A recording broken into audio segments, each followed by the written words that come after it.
4.2b, solving word problems involving consecutive integers. Now this is a little bit of review from Algebra 1 because we did work with consecutive integers in Algebra 1. So what is a consecutive integer? So consecutive integers mean integers that follow each other in order. So if, let's say, I tell you the first integer is 5, what's the next consecutive integer? 6. What's the next one? 7. Okay, so what if we didn't know what the integers were? Okay, so what if I told you that the first consecutive integer was x? What would be the next one? X plus what? 1. What would be the one after that? X plus 2. What would be the one after that? X plus 3. Very good. Okay. And doesn't that make sense? If I tell you that x equals 5, what would the next consecutive integer be? 5 plus 1 gives me 6. What's 5 plus 2? 7. 5 plus 3? 8, and so on and so on. Okay? So we can also take that idea and put it into general terms. Okay? Sometimes we are also looking for consecutive odd or even integers. So what do you think that means? Exactly. So if I tell you that x was 4, the next consecutive even integer would be 6. The next one would be 8. Wait, I have a question. Yes.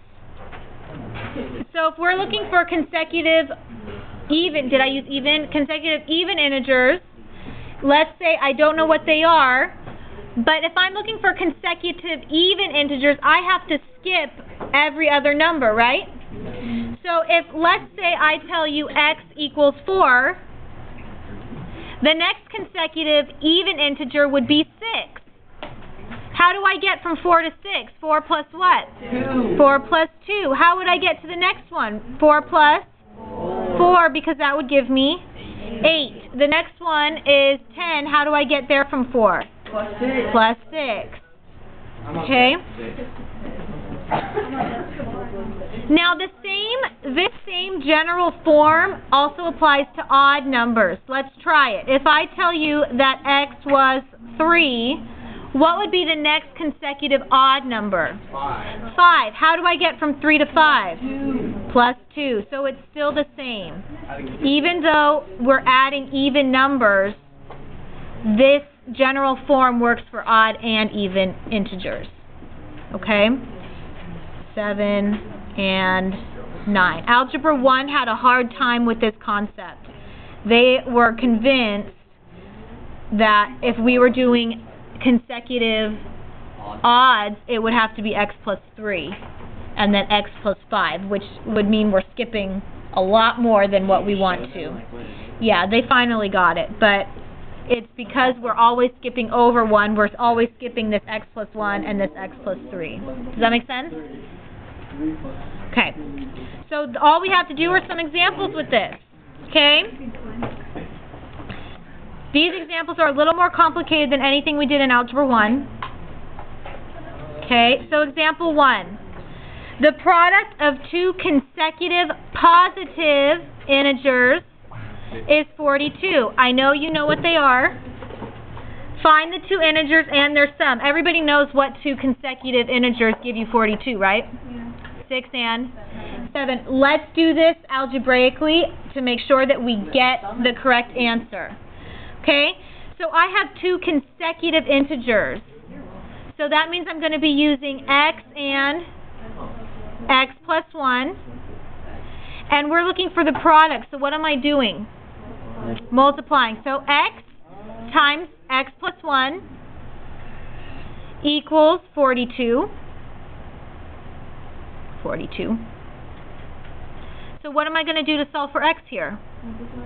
I need to distribute that x.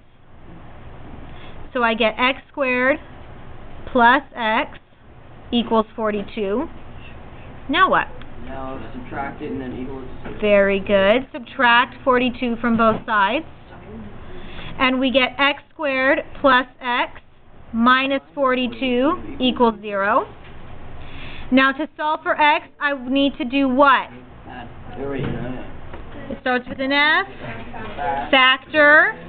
What two numbers multiply to negative 42 and add up to 1?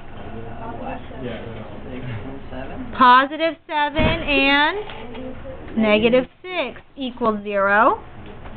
And then what? I set each one equal to 0. Negative 7. Okay, so on this one, x equals Negative 7. negative 7, and in this one, x equals 6. positive 6. Now, we were looking for two consecutive positive integers, so which one can we throw out? Negative 7. That negative 7, it's not a positive. So we get x equals 6, so what's x plus 1? 7. Isn't that what our hypothesis was? Yup. Yes, 6 and 7, so those are our two positive integers. But they were also asking us for the sum. So what is x plus 1 equal?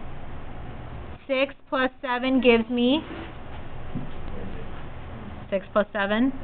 13. So they also wanted the sum. So we had two parts to our answer.